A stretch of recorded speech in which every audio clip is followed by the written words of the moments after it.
Hi sir, my name is Chun. I'm currently 20 years old, living in Penang, Malaysia, and pursuing a degree in international business. Through this presentation, I'm going to be identifying, elaborating, and reflecting on my personal strengths, networking skills, social capital, and experiences when I worked in a team. From my various experiences in life, I have adopted the perspective that it is normal to make mistakes in life. And these mistakes are more often than not the single biggest deciding factor when it comes to our own personal growth and maturity.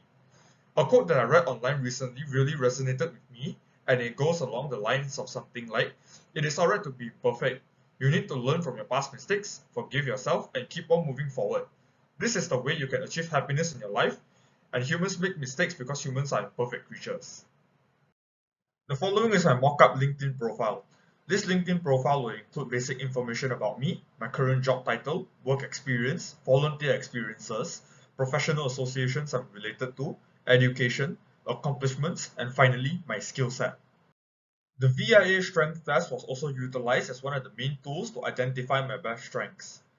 According to the results of the test, my three best strengths are honesty, humor, and judgment. I wholeheartedly believe that the single most important thing in maintaining any kind of relationship, may it be romantic, platonic, or familial, is honesty. Honesty is also extremely important in the future, as honesty can serve as the building blocks of a successful and long-lasting business relationship. My second best strength is humor. This is just mainly my personality, who is more light-hearted and is always often on the ready to crack a questionably fun joke. This also shows my ability to stay positive no matter the situation. Finally, my last best strength is judgment. I'm a very careful person when it comes to making decisions, and I tend to consider all of the facts and arguments before I come to a decision.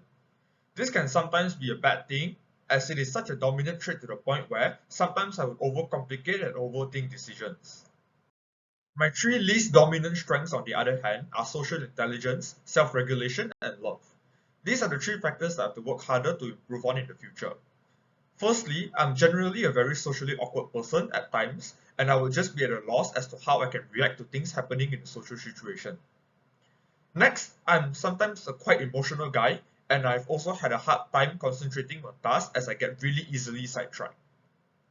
Lastly, it's not that I don't appreciate the people around me.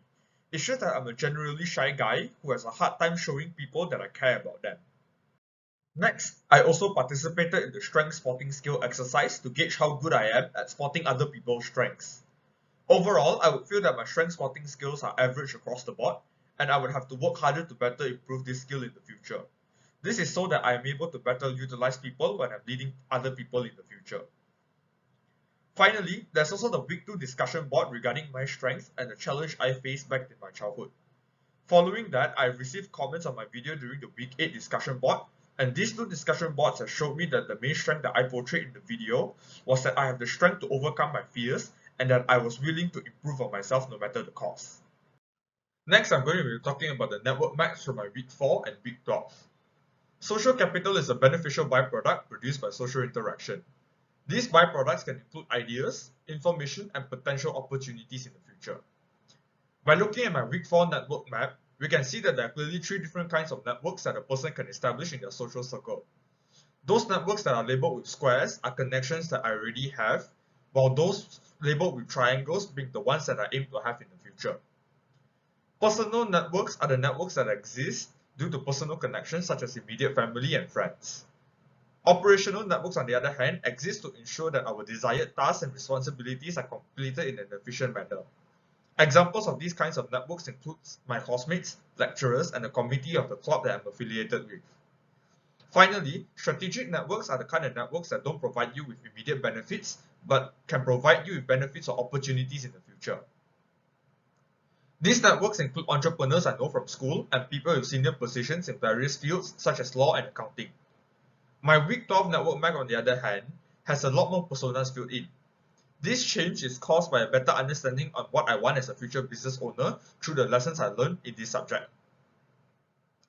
I believe that networking is one of the most crucial aspects of business culture. That's why I aim to better my socializing skills to ensure that I can create a meaningful and beneficial connection with other people in the future. I plan to achieve this through many ways, but a prime example being attending socializing events to meet experts in the industry. Through this subject, I've gotten the chance to better myself when it comes to working in a group. All the team members in the group have contributed evenly throughout the various stages of this assignment, even though 2 of the team members out of the 6 were not initially in our friend group. Their statements in the team charter also shown that they were fully committed to take the assignment seriously. As for my most recent peer evaluation score, I got a score of 4.54 out of 5, and the general comments I got from my teammates were really positive overall. The way we tackle the issue of belongingness and distinctiveness in the group is the way we choose to tackle the task.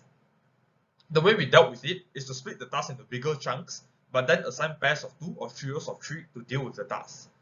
This can ensure that each member has a distinctive task to work on, but a partner to discuss things with if things get difficult.